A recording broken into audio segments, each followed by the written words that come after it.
Assalamualaikum warahmatullahi wabarakatuh. Nama saya Inca Hamila Putri, NIM 210901502133, Program Studi Akuntansi 1 Kelas F. Di sini saya akan membacakan jawaban tugas pertama dari pengantar ilmu ekonomi. Soal yang pertama, apa saja yang menjadi konsep dasar ilmu ekonomi?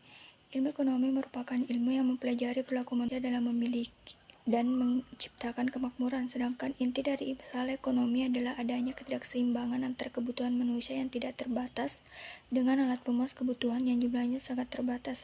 Secara umum, penggolongan ilmu ekonomi itu dibagi menjadi A. Ekonomi deskriptif, B. Teori ekonomi yang meliputi ekonomi makro dan ekonomi mikro. Soal nomor 2. Apa yang Anda ketahui tentang konsep ilmu ekonomi?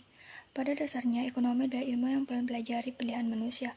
Ada sebuah peningkatan kecenderungan untuk mengaplikasikan ide dan metode ekonomi dalam konteks yang lebih luas. Fokus analisis ekonomi atau pembuatan keputusan dalam berbagai bidang di mana hal tersebut dihadapi pada pilihan-pilihan.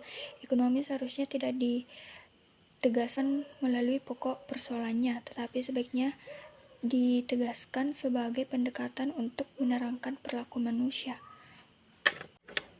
3. Apa pengertian dan tujuan ilmu ekonomi? Ilmu ekonomi adalah ilmu yang mempelajari tingkah laku manusia untuk mendapatkan dan mengelola sumber daya yang terbatas. Salah satu tujuan mempelajari ilmu ekonomi adalah untuk mengetahui bagaimana kerja masyarakat maupun dunia. Selain itu, ilmu ekonomi memberikan kerangka konseptual tentang bagaimana menciptakan solusi dunia yang lebih baik kepada orang yang mempelajarinya. 4. Bagaimana pembagian ilmu ekonomi menurut teorinya? Ada dua cakupan dalam ilmu ekonomi teori, yaitu ekonomi mikro dan ekonomi makro. Ekonomi mikro berfokus pada perspektif individu di tingkat konsumen.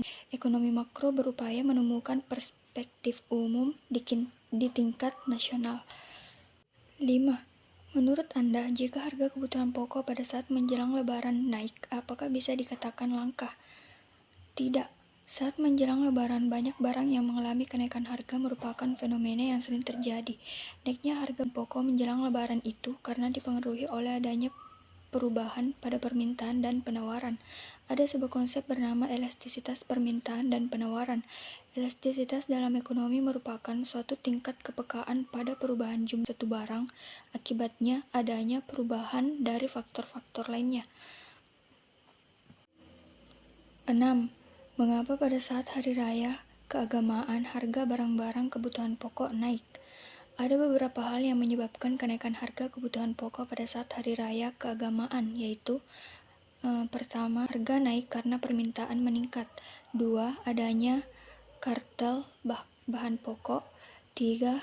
Rantai distribusi yang panjang. 4. Dipengaruhi oleh faktor iklim. Jadi itulah yang sempat saya sampaikan.